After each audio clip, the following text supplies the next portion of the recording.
Pezza, if I had to guess right now at this very minute as England closed the day's play still at the crease at the end of their first innings, they'd be playing Sure If I Could Turn Back Time right now. People of a certain age might remember from that film clip where Sure's on this massive Navy warship and she's straddling a big cannon and she's singing these words, if I could turn back time, if I could find a way, I'd take back those words that have hurt you and you'd stay.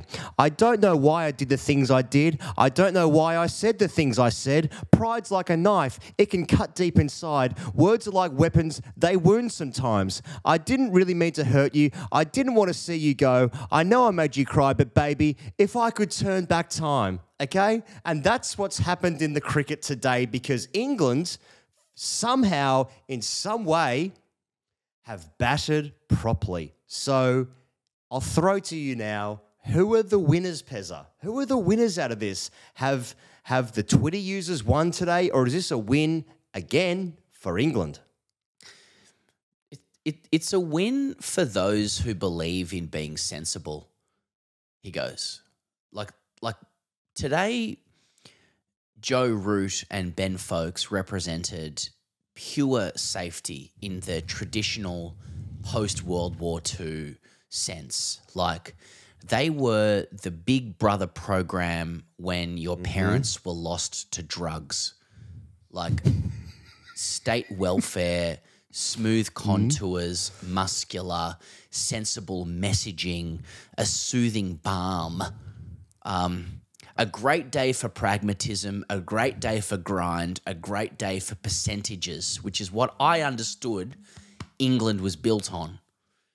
A great day for mum and dad wisdom, a great day for a house and 2.5 kids, a great day for white picket fences, tradition, truth. Now, I have to applaud the cojones of Root and Foakes batting like this in the current regime.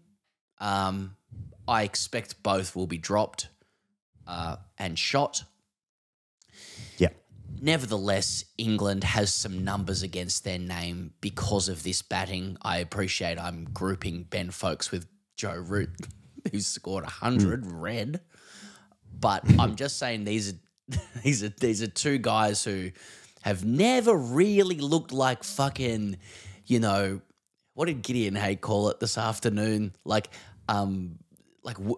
Willing volunteers to baseball, eager volunteers, more like conscripts, you know.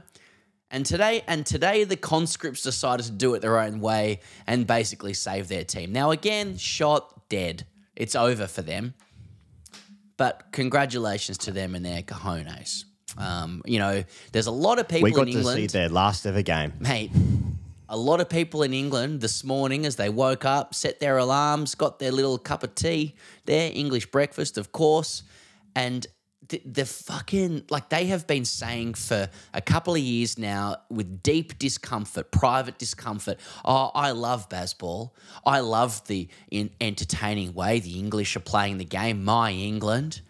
And they know deep down that is not what they like and not who they are. When England cruised this afternoon to a run rate, a sensible run rate of 2.33, that's when their fans started going, now I'm erect, because this is England. I thought this afternoon and the way England batted today was an exercise in the wrestling of identity. Who is England? What is it? Anyway. Okay, well, let's have a look at the scorecards, if we may, Pezza. England finished the day 302 for 7. Crawley and Duckett got away to a difficult start, one would say. Crawley was out early, bowled off a no ball by AKASH deep before making 42 of 42. Duckett never looked quite comfortable 11. Ollie Pope was dismissed on his second delivery, charging down the wicket in the same over that Duckett was dismissed. Bairstow looked pretty good as well for his 38 off 35 before sweeping around the wicket to Ashwin, getting hit in front LBW. Stokes got another dismissal that made him laugh, that means he's having a good time, which means I'm having a good time, which means England fans having a good time. Before Ben Foakes chipped in with 47. It was more than chipping in. He played really, really nicely for 47 off 126. Hartley again contributed in a larger partnership, I suppose, and setting the at home there. Ollie Robinson made 31 of 60 at the end there. That partnership now is 57. Of course, the star of the day is Joe Root, 106 off 226 rocks so far. They lost wickets at 47, 47, 57, 109. They were 112 for 5 at one point before those partnerships with Folks, Hartley, and now, of course, Robinson have gotten over 300. Pick of the bowlers today, Akash Deep, we'll work out him a little bit later. 3 for 70. Siraj as well, 2 for 60. And then Jadeja and Ashwin doing their business. A role to play, certainly, for them in the future of this game, I would have thought. So with the wicket, we'll just continue to talk here about England batting properly. I suspect that what happened last Test match and the manner of that defeat, maybe the external noise would play only a very small amount of a role in this. But like, I think when they saw the wicket and the comments that were made yesterday, you know, they were talking about they'd never seen a wicket like this before. They weren't sure what it was going to do. There was different colorings with the wicket. Like there was like in the actual popping crease was rich green that you could putt in or at fucking Augusta. And then there was like patchiness with the deck as well here. So there was that. And then in the first half an hour, the ball was flying through like it was the whacker circa 1970, Jeff Thompson, Lily kind of gear. And so I wonder if that made them sort of put the cue in the Bazball rack, if you will, and I know that you're going to, as well. So that sort of almost exacerbated the reverting to the old times, you know, if I could turn back time, as Sher once said, whilst again straddling a cannon on a Navy warship. So indeed. I wonder if that all played into a factor. But Joe Root, again, who struggled against Bumrah this series, but he was the business, but we'll talk about Root separately in a second. But why did they do that? Why did England change the way they did it? Was it because of the wicket? Was it because of the noise? Was it because the first half hour? What do you reckon? If you had to guess. Oh, Twitter. I think that would have been a Twitter-influenced change in tack. So, yeah, I don't really know what else to add to that. There's been a lot of conjecture about Joe Root in the sort of, it's only been, 96 hours in between Test matches, but, you know, on Twitter, that's a long time, X, whatever you want to call it. A lot of conjecture about, the impact of Bazball on Joe Root. The defenders of Bazball have been saying that actually his average is up in Bazball compared to his average in his career to date. Others have said, well, why don't you use the 2 years and 20 tests, blah, blah, blah. Like there's a lot of ways you can do the numbers. He certainly hasn't looked like the Joe Root who can take a match away from the opposition and win the game for his team or put a second or third spell into the legs of bowlers under Bazball where he's scoring at 77, you know. He's arguably the greatest bat England has produced. He's in the conversation around the water cooler that AFP interested candidates will have. But today I felt like, we saw Joe Root be Joe Root and obviously be permitted to be Joe Root, and he's saved his team. So I don't know what any of it means. You might be right, he goes. Perhaps it will just be justified in terms of the fact that they were 5 for spit relatively, and that being the reason why he's allowed to bat like that. I mean, I know I fell asleep. So Test cricket, England played well, but Test cricket is dead. After today, so I don't know. Maybe won the battle, lost the war today, but I got to say, I felt like I was watching Joe Root today, and I reckon if I support England, which I don't, I'm happy with it. One thing you will be happy with, though, Pezza, is that Hell Energy Drink continues to sponsor this here show. Go on, Charlie, do your thing. Did you think that the power that brought you here had given up on you? But when would you believe in yourself if not at the finish line? Why hit the brakes when there's still fuel in the tank?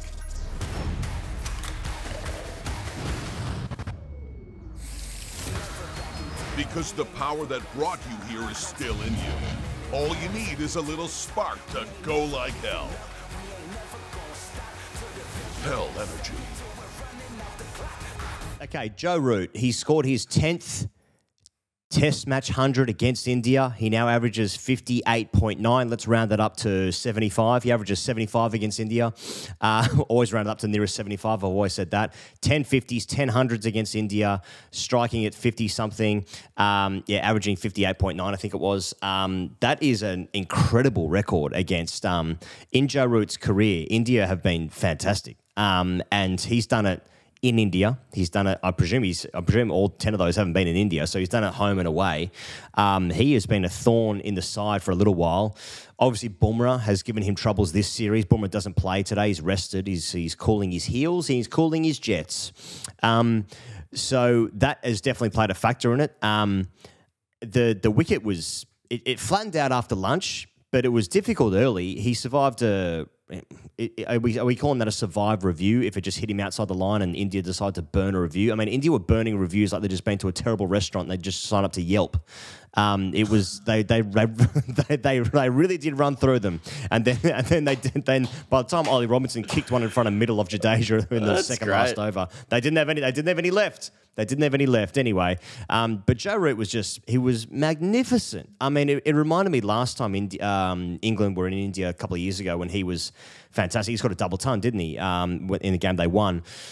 The charge against the side, I feel like with England, is that they've scored just about broadly the same amount of runs in first innings. They just get there quicker. Now, am I, as a neutral, bored on the couch at watching them score 3 runs and over? Yes, I am. Get on with it. You know, I've got rivalries in the Trans-Tasman game, okay? Okay? But Joe Root scoring 100 in the first innings allows England... I don't know if this is a good score. I feel like it's going to be hard for India to bat last, but Joe Root, first innings 100... It's putting them in a 2-horse race at least level. Yeah. and if it wasn't him batting properly, then yeah, they'd be fucked. And exactly, mate. And I think the most important thing to do from here, from a media perspective, and as far as I understand, we are in the media, is to make this innings just a fucking, like a polar polemic conversation about whether Bazball's good or shit. Now that Root didn't do a Bazball, do we have to abandon all of Bazball? Or must we abandon Root and his life? Has he betrayed his team and the ideology they have fought so hard, some would say delusionally hard, to defend at every cost and every time? Or is there a secret third option? Stay with me here, where some of them play that game, your Ducketts, your Crawleys, your Bairstows, etc. Johnny Bairstow, who makes his highest score, is it his highest score of the series? It'd be there and thereabouts with the there's one with my name on it innings. These are your Bazballers, and perhaps you have other players, I don't know, who don't, execute it with zealous evangelical fundamentalism every time. Maybe Joe Root's allowed to be Joe Root. Maybe the Bazballers go on Bazball. Maybe those who want to who want to live Brendan McCullum's career again as a bat can do that, and perhaps England will be better for it. I don't know. Maybe the whole thing falls apart unless every single person is fully conscripted to the Bazball way. I don't know. I don't know if the England culture is now, a good knock from Root, but the entire culture might have fallen apart. I guess what I'm saying is maybe England's good if some of them score quickly and guys like Joe Root just do it how he does it. Just a thought. I don't know. Yeah, or what if they get Phil Salt in to replace Root for the last test because he blocked it too much? Good shout. 219 balls for the 100 today, so get on with it. TikTok. And I'm sure Ollie Robinson and Jimmy Anderson absolutely hated the fact that Joe Root was actually batting time and allowing them to kick their heels up and rest their legs before they have to bowl. Anyway, that's just me. I just found it funny that he put the reverse sweepway in the laps and all the funkiness, if I can sound like a 75-year-old man watching one day James cricket Brown. for the first time. Yeah. Watch yourself. I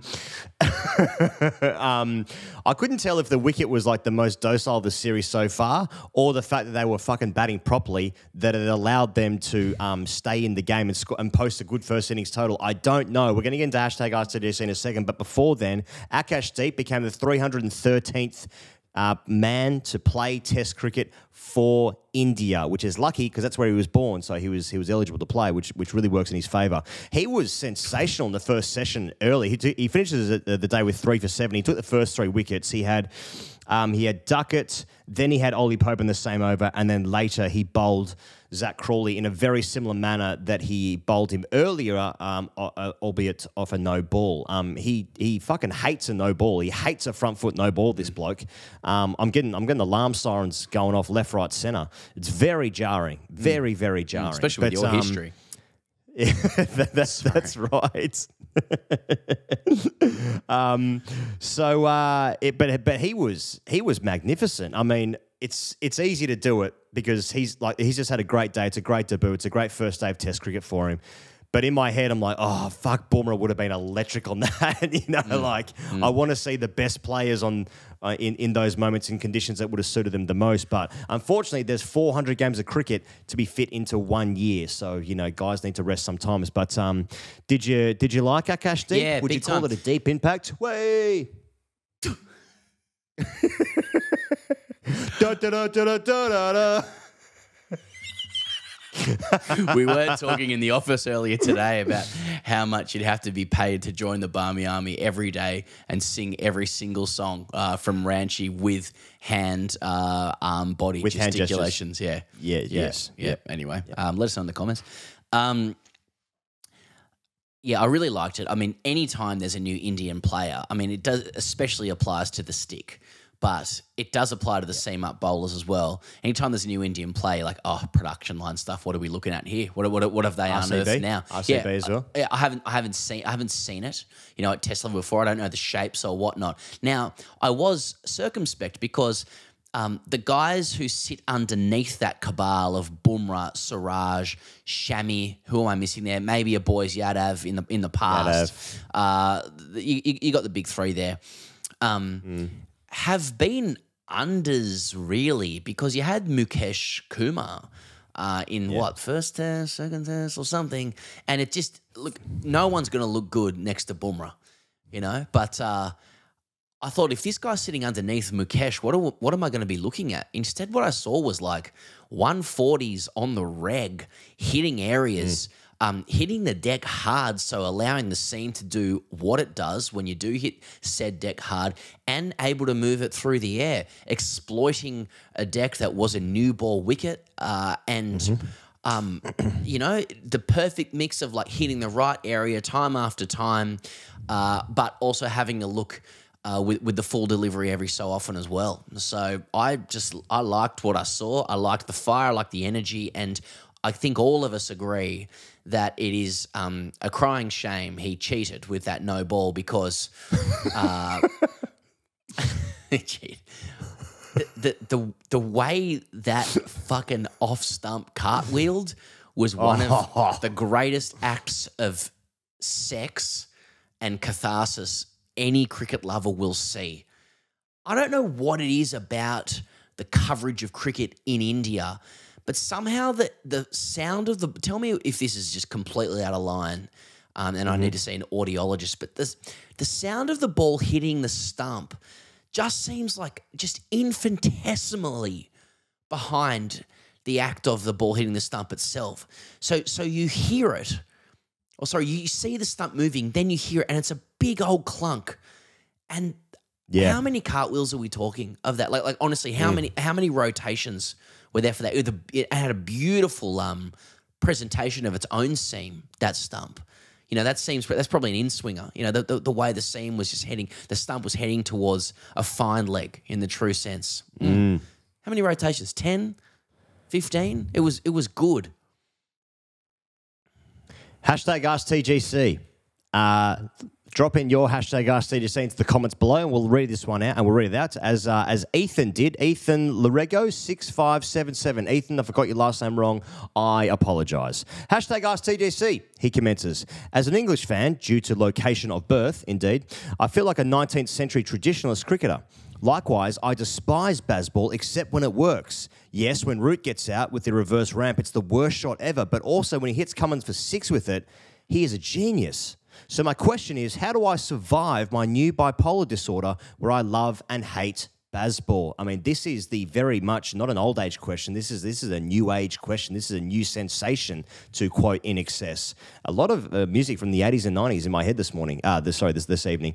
Now, I suggest, Ethan, that you simply just sit back and enjoy the ride. And I think if you have love and hate in your heart at the same time, I think that's a healthy place to be. I'd also recommend seeing a cardiologist. But I think that you need to ride every emotion with this thing, because that's what a cult asks you to do. It asks for full buy-in, and you need to love and hate it at the same time. I think there are no in-betweens. There's no grey area. There's no grey matter in my brain. And so that's really your only option. Thoughts, Pezza? Isn't it a sad indictment on society that's with the dilemma that Ethan has presented us? He's basically like, here's two things that I like at the same time, but he is intoned from society that it is not actually valid or available to enjoy two potentially different ideas at the same time. Some might call that walking and chewing gum. Everything in life with the internet, with algorithms, with the provocation therein and the money that can be made when it stimulates our emotions, usually anger, to then look at ads and purchase things, means that we have to take a binary approach to all things. You must only either enjoy baseball and defend it to the hilt, to the point where commentators will say Joe Root's reverse scoop was not baseball, or be old English traditionalism, cup of tea, picket fence, house out in the country, can't make it into London, it's too hard to raise kids there, etc. World War II, Lancaster bombers flying over Germany, 2 World Wars, 1 World Cup, etc. Yep. There's no middle ground. And it's such a sad thing that Ethan essentially describes his enjoyment of two different things as bipolar disorder. Like he's pathologizing himself because he's like a bit of baseball, also like a cup of tea. You know, that's such a sad thing. And so I'm just saying it's, I completely agree with your advice. He goes, Ethan, just enjoy both and understand that, you know, there are more stars in the universe and grains of sand on all the beaches in all the world. I know Warney couldn't wrap his head around that, and that's fair enough. Like, none of us can. None of us mean anything. Look at Seinfeld, fucking shot from the Hubble telescope, we're nothing. Just fucking enjoy it, have a cup of tea, do whatever else you need to do, and fucking whack off, go to bed, wake up. Doesn't matter. I like those big triangles in Egypt. Who built those? Aliens. If you've enjoyed this video, please do share it around with your friends and family and your loved ones, or even people that you hate if you've really disliked this video. And if you've enjoyed it, generally speaking, click subscribe, click like. You know how YouTube works, generally speaking. It's 2024. You know how the internet works. We'll see you guys at the end of day 2 for the Ranchi test match tomorrow, right here. Cheers.